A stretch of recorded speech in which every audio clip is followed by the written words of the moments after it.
Hi guys! For today's video, gagawa na naman tayo ng mini donuts. So guys, nag-comment si Jarrell na kung pwede daw po pa-share ng mixture nyo para sa 100 pieces na mini donuts. So eto ang aking mixture sa 100 pieces na mini donuts.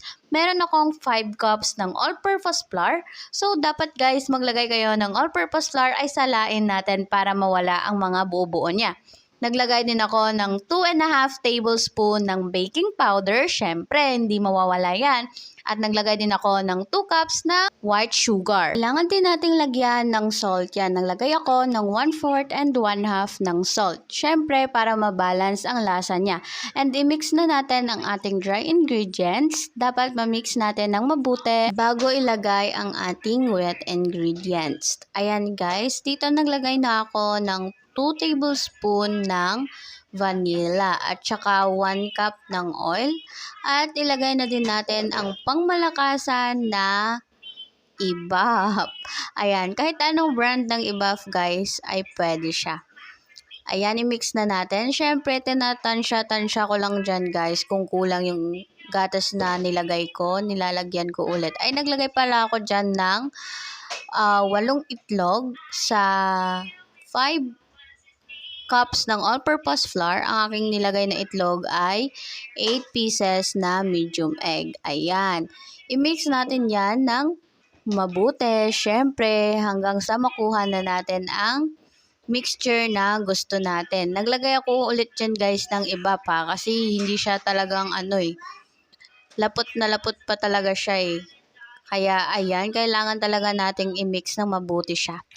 At sa 5 cups natin ng all-purpose flour ay makagawa na tayo ng 106 pieces na mini donuts. So, ayan guys. Kailangan lang natin tansyahin dyan ang ating ibap guys, yung gatas natin. Ayan, nagpatulong na ako kay Harvey dyan kasi mangalay sa kamay yung pag-mix. Sana pala hinati ko sa dalawa kasi nga medyo umaapaw siya sa aking bowl. Pero okay lang, carry lang naman, nakuha pa naman. Ayan. So sa part na yan guys, okay na yung aking mixture. Yan yung aking mixture na gusto. At ayan na. At dito, pwede na natin siyang isalang. Naka-preheat na ang ating donut maker. Ayan, lagyan na natin siya. Diyan guys, meron akong technique na nalaman. Dapat pala, kailangan sabay-sabay silang umangat or umalsa para maluto talaga siya ng maputi. Ayan, luto na ang kabilang side natin ng mini donut. So, bali guys, sa pagluto ko sa side na yan, 3 minutes yung timer ko, and then sa kabilang side naman is 1 minute. Ayan na. Sinalin ko na yan at ayan na ang aking mini donuts. Ang 100 pieces na mini donuts. Ayan. Ganda, diba? Ayan. Gagawa na tayo ng ating toppings. So, dito guys, merong nag-order pala na Ang order pala ay premium.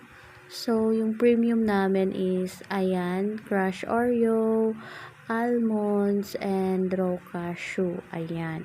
Ayan na, nilalagay na. Tinulungan na ako dyan ni Harvey kasi nga, anong oras na late pa siya. Ayan. Ganyan lang ako gumawa ng aking mini donuts, guys. So, bale, ang aking order ngayon ay 6 pieces na 12 box and 2 pieces na 2 box ng 8 pieces at saka 2 box ng 6 pieces. Ayan. Pareho lang silang premium. At ayan na ang ating mini donuts.